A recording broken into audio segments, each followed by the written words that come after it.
ନମସ୍କାର। ଆଜି ଆମେ ଜାଣିବା ମାତୃଗର୍ଭେ ଜୀବ ପାପ ଲବେ। ଏହା ଗରୁଡ଼ ପୁରାଣ 7ମ ଅଧ୍ୟାୟ ଶେଷ ଯାଏଁ ଶୁଣନ୍ତୁ। ଅପୂର୍ବ ରଚିତ ଏହି ଗରୁଡ଼ ପୁରାଣ, ଶ୍ରଦ୍ଧା ସହକାରେ ଏହା ଶୁଣେ ଯେଉଁ ଜନ। ସକଳ ଅରିଷ୍ଟ ଦୁଃଖ ବିନାଶ ହୁଅଇ, ଅନ୍ତେ ଶ୍ରୀହରି ଭକତ ଅବଶ୍ୟ ମିଳଇ। ଶ୍ରୀହରି ଚରଣ ଯୁଗ ହୃଦୟରେ ଧରି, ପୁରାଣ ବାଣୀ ପଢ଼ିଲି ଗୀତ କରି। ମନ ସ୍ଥିର କରି ବାବୁ ଶୁଣ ସେ କାହାଣୀ, ଯାହା ପଢ଼ିଲି ତାହା କହିବି ମୁଁ ପୁଣି। କାମାସକ୍ତ ହୋଇ ମାତା ପିତା ଏକ ମେଳେ, ସଂଗମ କରନ୍ତି ଦୁହେଁ ଯେବେ ମତ ଭଳେ। ସେ ସମୟେ ପିତା ବୀର୍ଯ୍ୟ ମାତାର ରଜରେ, ପତିତ ହୁଅଇ ଜାଣ ଜନିର ମଧ୍ୟରେ। ରଜ ବୀର୍ଯ୍ୟ ମିଳି ଧୀରେ ଗମନ କରଇ, ମାତାର ଗର୍ଭ ମଧ୍ୟରେ ଯାଇ ପ୍ରବେଶଇ। ପୂର୍ବ କର୍ମ ଅନୁସାରେ ଜୀବ ଥାଏ ଚାହିଁ, ନରକ ଯନ୍ତ୍ରଣା ଭୋଗ କରିବାର ପାଇଁ। ତତକ୍ଷଣେ ମାତୃଗର୍ଭେ ହୁଅନ୍ତି ପ୍ରବେଶ, ଭୋଗ କରିବା ପାଇଁ କି ନରକର କ୍ଲେଶ। କ୍ଷୁଧା ତୃଷାରେ ଆତୁର ହୁଅଇ ନିରତ, ଏ କୃମି କୀଟ ଯନ୍ତ୍ରଣାରେ ହୁଏ ମୂର୍ଚ୍ଛାଗତ। ନାଭି ମଧ୍ୟରୁ ନାଡ଼ିଏ ନାମ ଅପ୍ୟାୟିନୀ, ମାତା ଗର୍ଭ ମଧ୍ୟରେ ସେ ସଞ୍ଚୟୀ ପୁଣି।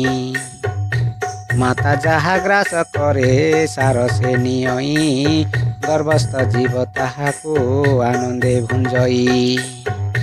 ବିରୁଦ୍ଧ ଖାଦ୍ୟ ଯଦ୍ୟପି ଭୁଞ୍ଜଇ ଜନନୀ, ସେ ଖାଦ୍ୟ ଖାଇଣ କଷ୍ଟ ଭୋଗଇ ସେ ପୁଣି।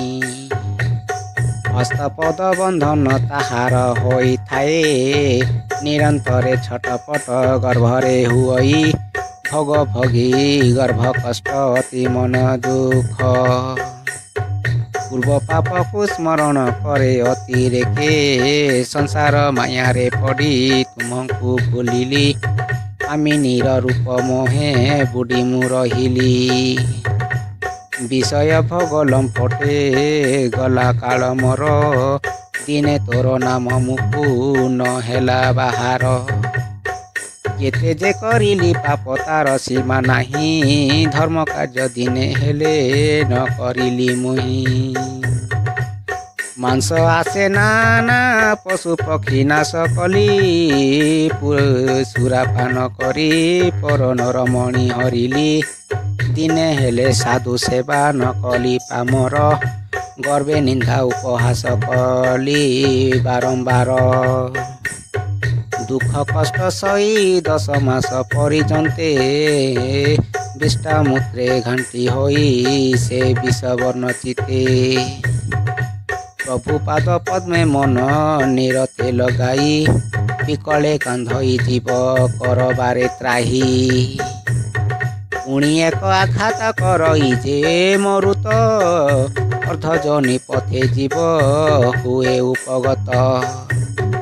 ସେଇ ସମୟର ଦୁଃଖ କିଏ ବର୍ଣ୍ଣିପାରେ, ଜନି ମଧ୍ୟ ପଶିଯିବ ଯାହା ଭୋଗ କରେ। ଗର୍ଭଜ୍ଞାନ ପୃଥିବୀରେ ଯଦି ଥାନ୍ତା ତାର, ପୁଣି ପୁଣି ଗର୍ଭ ଦୁଃଖ ନୁହନ୍ତା ନିଜର।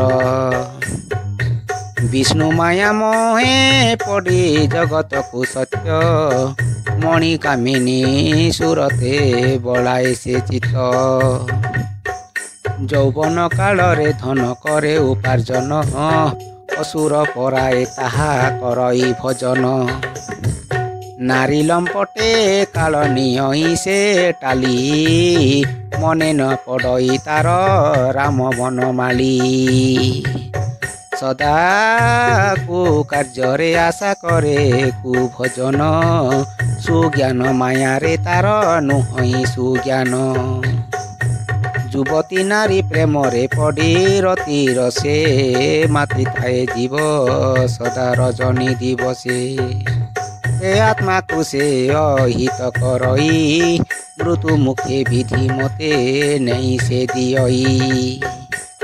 84 ଲକ୍ଷ ଜନିରେ ଭ୍ରମି ଭ୍ରମି ପୁଣି, ମାନବ ଶରୀରେ ଜାତ ହୋଇଲା ଅବନି। ନାନା ବ୍ୟାଧି ନାନା ଦୁଃଖ ହୁଅଇ ପ୍ରବେଶ, ଆତ୍ମାରୁ କରଇ ସେଇ ତିଲେ ତିଲେ ଗ୍ରାସ। ପାପ ପୁଣ୍ୟ ଦୁହେଁ ମିଶି ହୋଇଛି ଶରୀର, ମୃତ୍ୟୁ କାଳେ ଜ୍ଞାନକୁ ସେ ଲଭଇ କେବଳ। ମୃତ୍ୟୁ ଶେଷେ ଦିଅନ୍ତି ତାହାକୁ ବଡ଼ ଦୁଃଖ, ପୂର୍ବ କର୍ମ ମାନଙ୍କରେ ଦେଇ କରି ସାକ୍ଷ୍ୟ। ନର୍କ କୁଣ୍ଡେ ରଖି ବହୁ ଦିଅନ୍ତି ସେ କ୍ଲେଶ, କରିଥିବା ପାପ ପୁଣ୍ୟ ବୁଝନ୍ତି ଅବଶ୍ୟ। ତେଣୁ କରି ବନ୍ଧନରେ ପଡ଼ଇ ଯେ ଯିବ, ଜନ୍ମ ଜରା ମରଣାଦି ଲଭଇ ପ୍ରଭାବ।